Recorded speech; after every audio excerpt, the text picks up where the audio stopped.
Hai, ketemu lagi nih dengan saya. Kenalin yuk, nama saya Deovi.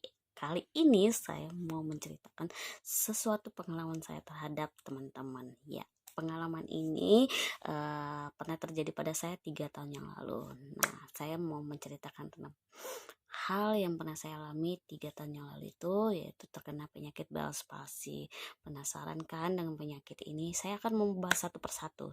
Sebelum membahas, perhatiin ya.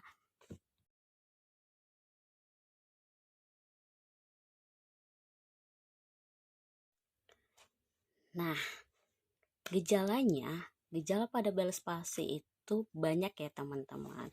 Misalnya pada perubahan sisi wajahnya. Nah, biasanya itu sama seperti stroke ringan.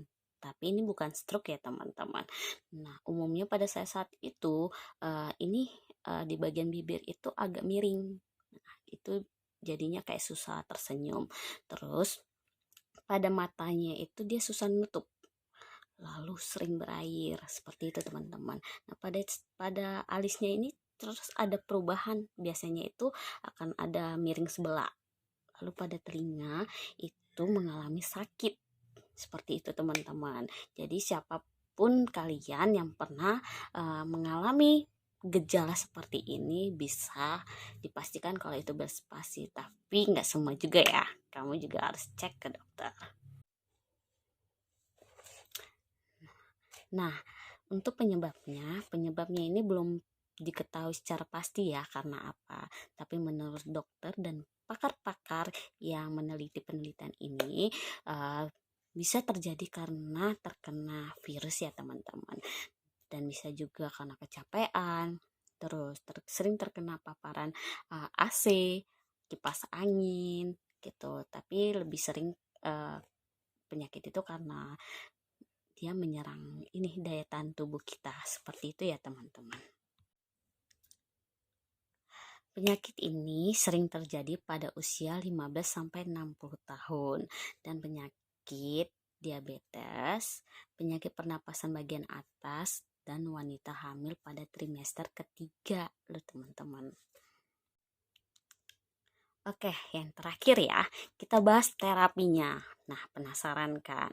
Nah, untuk terapi yang sering saya lakukan yaitu saya senam wajah. Senam wajah bisa kalian cari caranya di Google ya teman-teman. Atau banyak di YouTube juga banyak kok. Saya sering cari dari situ. Oke.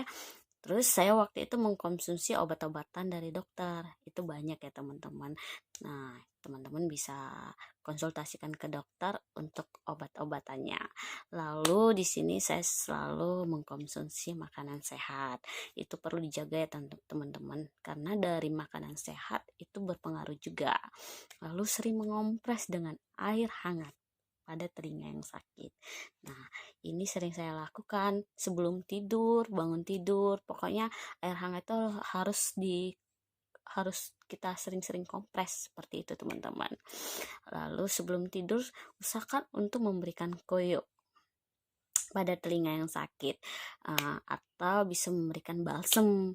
Nah, kebetulan karena saya nggak suka terlalu panas, untuk pemberian balsem biasanya saya sering ngasih balsem yang hangat seperti Alfabio. Nah, Alfabio itu dia hangat teman-teman, terus wanginya enak, aromaterapi seperti ini teman-teman. Waktu itu saya pakai yang ini ya. Nah, tapi kalau teman-teman mau pakai yang lain, teman-teman bisa kok cari balsem yang lain. Terus sering-sering akupuntur teman-teman. Nah, akupuntur ini bisa kalian lakukan seminggu 2 kali. Seperti itu. Karena kalau kita sering-sering akupuntur, sistem sarafnya ini akan lancar. Jadi akan mempercepat proses penyembuhannya. Begitu teman-teman. Sekian dari saya. Jika keadaannya semakin membaik atau kurang membaik, segera konsultasikan ke dokter. Oke teman-teman. Dah.